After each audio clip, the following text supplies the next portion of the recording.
Now, what did I tell you to do with that house?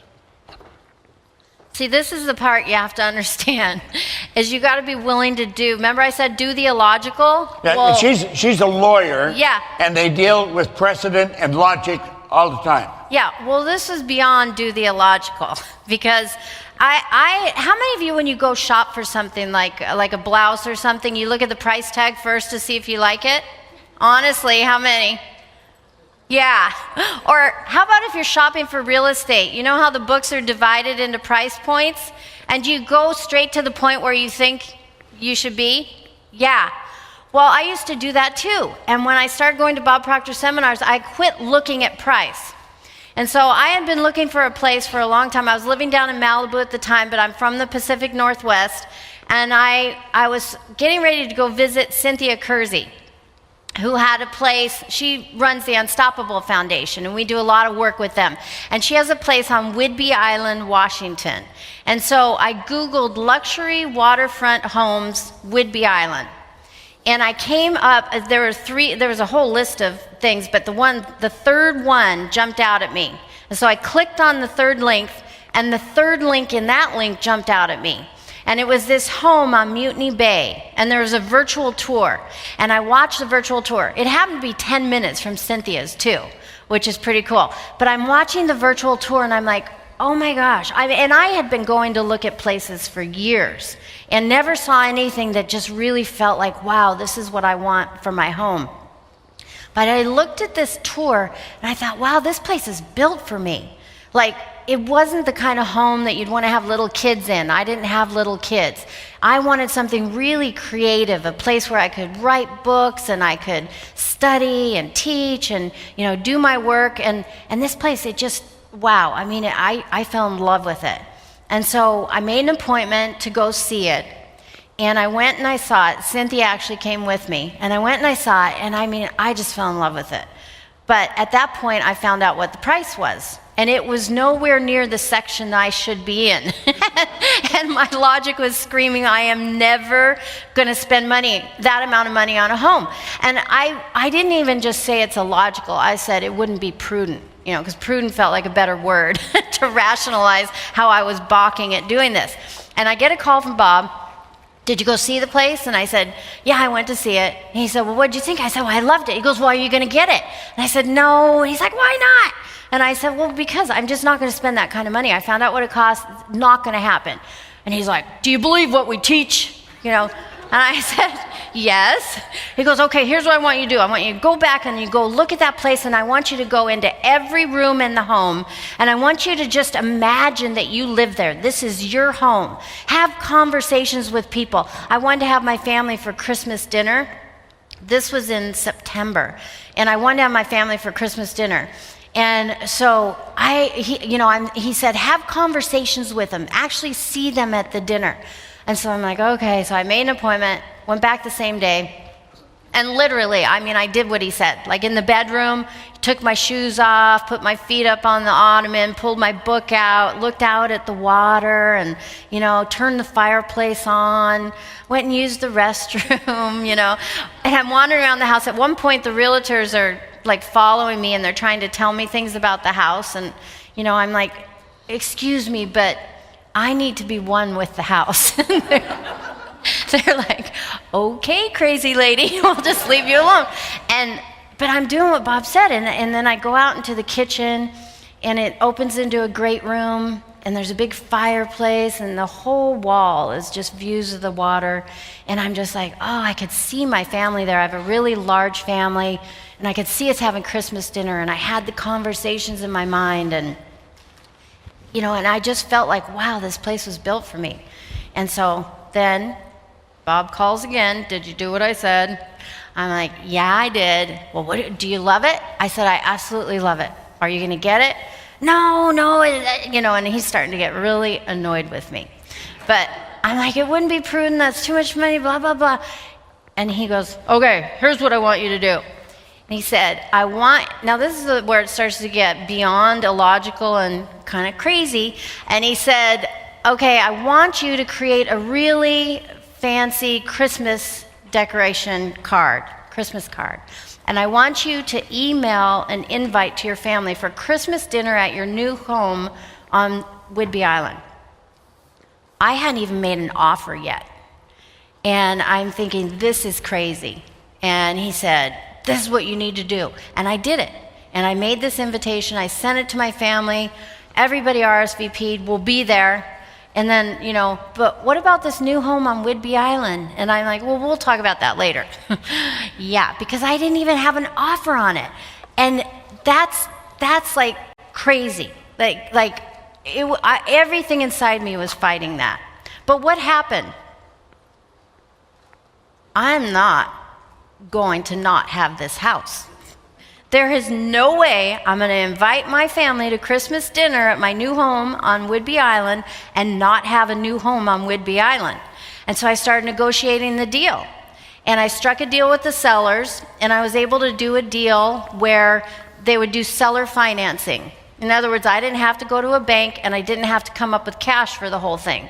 I had to plunk a bunch down on closing, and then I had to pay a certain amount called a balloon payment every year for 3 years, and then it'd be paid in full. And I paid it to the seller because they kept a note on the property. And I negotiated this, and I gave myself 3 months to do it. Now, I did not have the down payment. And in fact, I told the seller up front, I said, I want you to know I don't have the down payment just sitting there. And he was like nervous, whoa, wait a minute, maybe we shouldn't sign this contract. I said, no, I will have it for closing. And so he said, well, let's hold off on actually signing the contract until you've made good progress on getting the down payment. This is the house. Yeah. Oh, you got the house. This is the house. This is the property. And so, it's so pretty, isn't it? And so I said, that's fine. But in my head, I had the contract. And what I did was I would watch this virtual tour. I had it playing on my iPhone. I had it playing on my computer. And the realtors were genius. They had a picture book, a color glossy picture book with pictures of all the rooms in the property and the water view. And I'd look at that all the time. And what I was doing was assisting my imagination in feeling the experience of living there. I'd already closed, in my imagination, I'd already closed on the property. I already had the money. And believe me, buttons were being pushed inside of me. Like, how am I going to come up with that kind of money? I mean, it was a time when I had just gone through a divorce. It was really, a challenging time. And I just allowed myself, I would skip from the worry about how to do it, and I would flip over and understand the creative process and feel it as real that it already happened. I didn't have to think about how do I get the money that's outside there. I had it. You see what I'm saying? Like, I'm already there, and so then I can look back and say, well, how did I get there? And I can piece it together. It's a huge flip in your mind. You don't think of the place outside of you, you think from that place. And this is what we're going to get into about being in harmony with the laws, about being part of the creative process, about understanding something that we're never taught in school, that is the real power. And it seems so simple, but when you try to do it, it's not so simple. And you have to overcome all of that resistance inside and outside of you. And I did that, and I just kept flipping the switch. Already happened. Already have the down payment. Already paid all the balloons off. Had the Christmas dinner. Wonderful Christmas dinner. Wonderful experience. And I'd feel so good thinking about it. And I ended up closing early. I put more down than I had to. And I prepaid every balloon every year and had it paid off in full.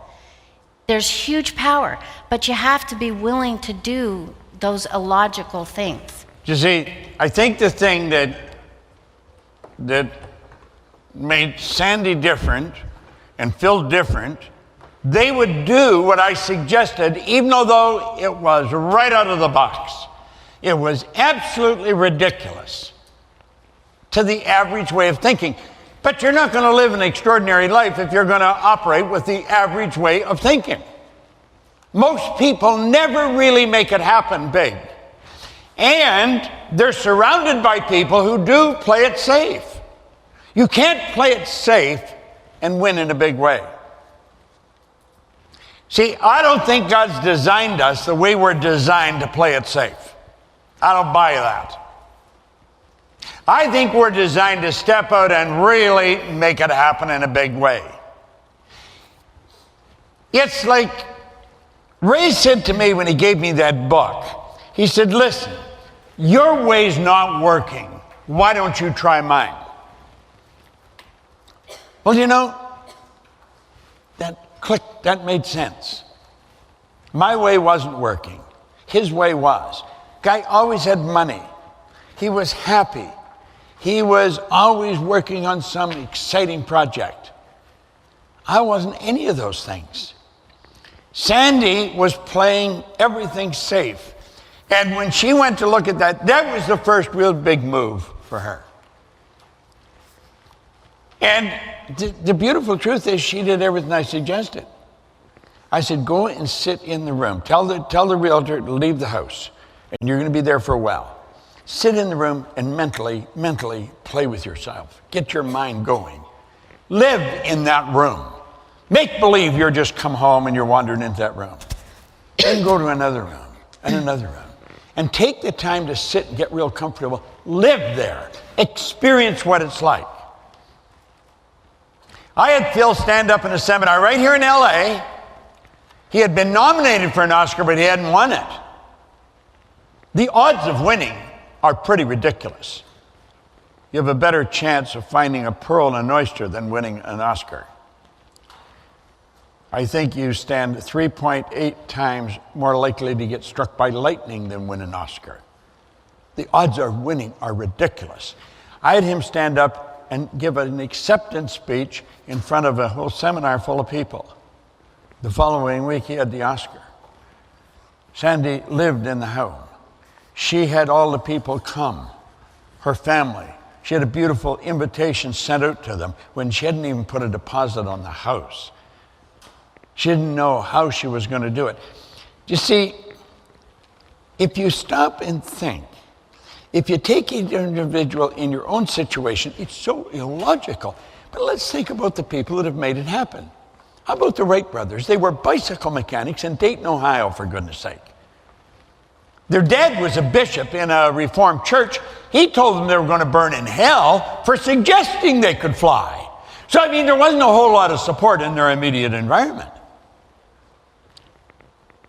But they got it in the air. Sandy got in the house. Phil got the Oscar. You see, I sat down in 1973 in a little room in a house on Maplewood Lane in Glenview, Illinois. And I took my pen.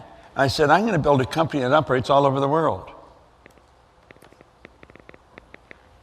We operate in over 110 countries today. I had absolutely no idea how I was going to do that. I didn't have the money to do that. I didn't have the help. I was all by myself. I had nobody helping me. I was alone with a pen, a dream, and a pad. That's all I needed to start with. I didn't need anything else. I didn't need money or didn't need people. Look on page 4. We're talking about goal achievers. These are people, or there are people who always play it safe. There's no percentage in playing it safe. Yet damn near everyone you know does. It's no fun playing it safe. These people never tackle any more than they can handle without effort or risk. They invite neither triumph nor defeat. They never learn the greatness of their mental ability or the strength of their endurance. On the contrary, goal achievers are potential pathfinders, eagerly in search of a trail to blaze. Make sure your goal is big and interesting enough to really fire up your emotions. You see, the odds of you can turn the house lights up a little bit. The odds of you doing this right the first time are so slim that it's almost ridiculous. It takes an enormous amount of courage to take your pen and write down you're going to do something that's right out of the box. That's not an easy thing to do. And most people won't do it. They've never done it in their whole life. I've often said, I wouldn't want to get to the end of the road. And my grandmother was like an angel of God, but when she died, she was 94, she was in a crib bed. Like they put a baby in with cribs, the side. And that is because they didn't want her to fall out. I don't know, hurt herself. You'll see people tied into wheelchairs because they'll fall out if you don't tie them in. They're right at the end of the road. Their body it's spent. Now, grandmother's mind was sharp as a tack. I could sit and talk to her, and she would remember things she did when she was a little girl. There's a lot of people like her. There's a lot of people like the ones that are tied in the wheelchair. I want you to imagine that would be you. It's the end of the road. Your mind is as sharp as a tack, and you're reflecting over your life. You're thinking, I wonder what would happen if we had moved there. I wonder what would happen if I had to quit the job and started the business. I wonder what would happen if we had to borrow the money and bought that company. I wonder what would happen. If only I could take another run at it, get another bite at the apple. But you can't. Wouldn't it be a lot better to be like that and relive all those times? Yeah, I mean, if you lose big enough, it can be inspirational. I've lost big, yet it can inspire you. I think it would be a bitch to be at the end of the road and look back and wish, I wonder what would have happened. I don't want to be wondering I want to know what would happen and then relive it. And you know something? I think if I gave you a polygraph and really sucked the truth out of you, that's what you want too. But will you write it down then and go out and do it? There's not many securities attorneys, the kinds that buy and sell banks, turn them public. I mean, these are smart people, that would do what I told Sandy to do. Most of them say, you're out of your mind. No way I'm not doing that. But she did it. Phil would phone me and he would tell me about he was telling me about a guy, he had an opportunity to shoot a movie over in Bulgaria. But the guy won't go. He won't go because there's a nuclear plant and he's not going near it. I said, Phil, see the movie being shot. Forget what he's saying. Don't listen to him. Listen to me. Build the picture. That guy not only went and shot the movie, he wanted to move there, for God's sake. I remember one of the big companies were going to sue him. They were suing him for a lot of money. I said, forget it. Don't even think about it. They're not going to sue you. They're just trying to rattle your cage. They're causing you problems. They got lawyers. That's all they got these lawyers for. I said, they're going to throw it all out. And somebody threw it all out. Here's the point. They would do some of these things I'm suggesting. You can ask yourself, will I do what they're going to suggest? See, it's not going to cost me anything if you do or if you don't. I'm doing what I'm suggesting. I'm doing it. Take a look in a second. The goal achievers make their own decision. Only you can decide. You see, it would have been so natural for Sandy to go to her dad. Her dad was an attorney.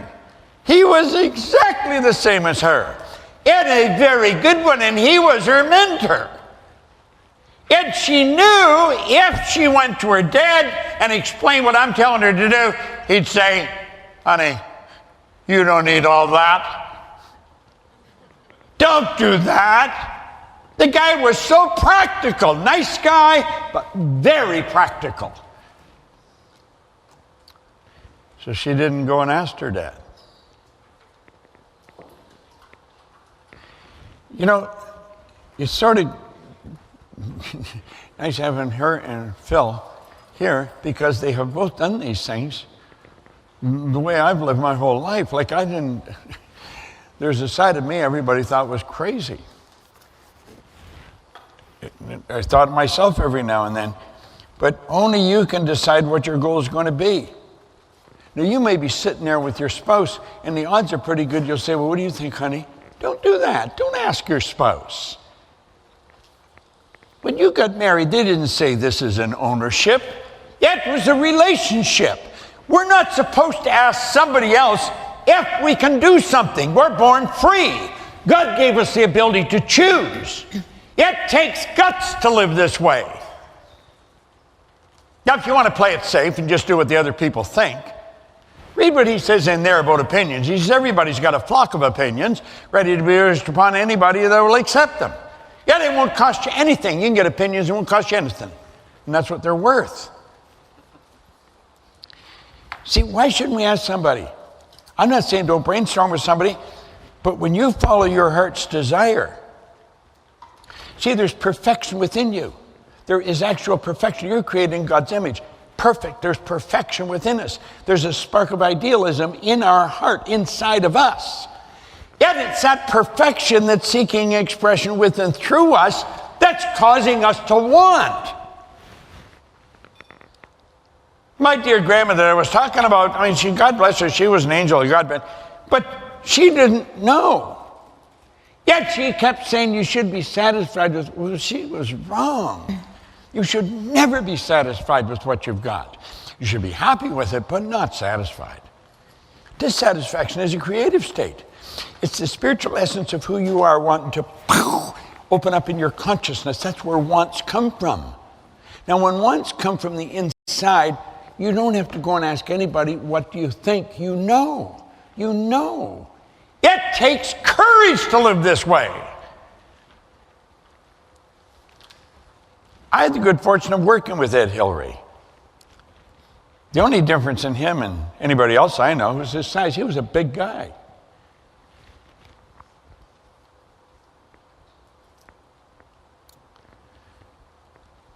He didn't talk much, but he did talk a little bit about it. He was a beekeeper in Auckland, New Zealand. A beekeeper. Whatever possessed him to think he could go and stand on top of the world? But no one in all the history of the world had ever done that. And many that have tried have died. There's people up there encased in ice. They're never coming down. They died, and the people that go up there, they haven't got enough strength to dig them out of the ice. They're going to stay there forever. Everybody in his family thought he was out of his mind. He went in 1951, and he missed. He didn't get to the top. He failed. And they went back to Auckland. And in 52, he went back to Nepal.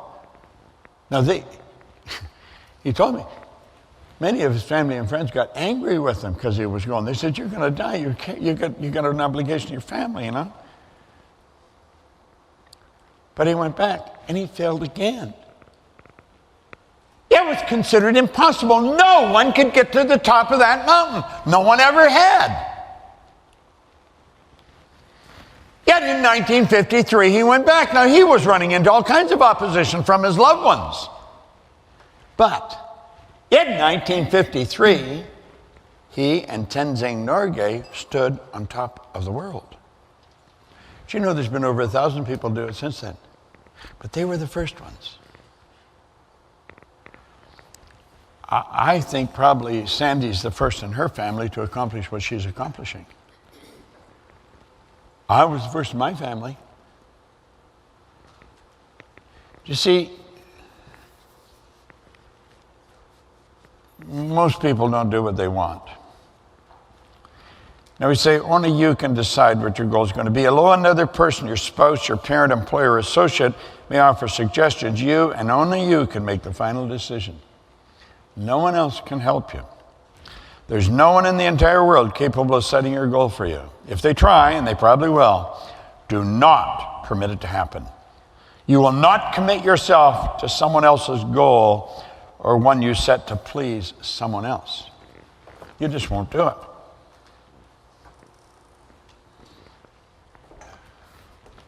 That's the part you love right there, this third part. Yeah, go ahead. I don't have glasses on. Yeah, out there, right out there. You could expand your eyeballs. Now we say choose wants, not needs. There's no inspiration in needs. Absolutely none. Think of this for a moment. Your house is full of stuff that you don't need. You know why you got it? Because you wanted it. That's the only prerequisite for a goal. You got to want it. Your goal should be something you want, not something you need. There's no inspiration in needs. See, there is inspiration in wants. And if you're going after something big, you've got to be inspired. What does inspired mean? In spirit, in theos. You got to get into God. Be full of it. You've got to let that inspiration flow into your consciousness. That'll cause you to reach and stretch and go where you've never been. That'll cause you to do things you maybe never even dreamt of before. The goal does not have to be logical. In fact, you'll probably be much more inspired if it's totally illogical. That's such a tough one for most people.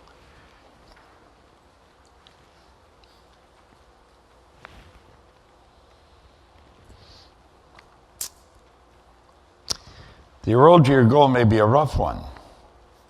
Therefore, it's important for you to be very emotionally involved with the idea of reaching the goal. I hope you enjoyed this video. We put a lot of good information up here, and it causes everything in your life to get better. If you'd like us to notify you every time we put a new video up, hit subscribe and then turn on notifications. Check out all our videos, and we will notify you when we put a new one up.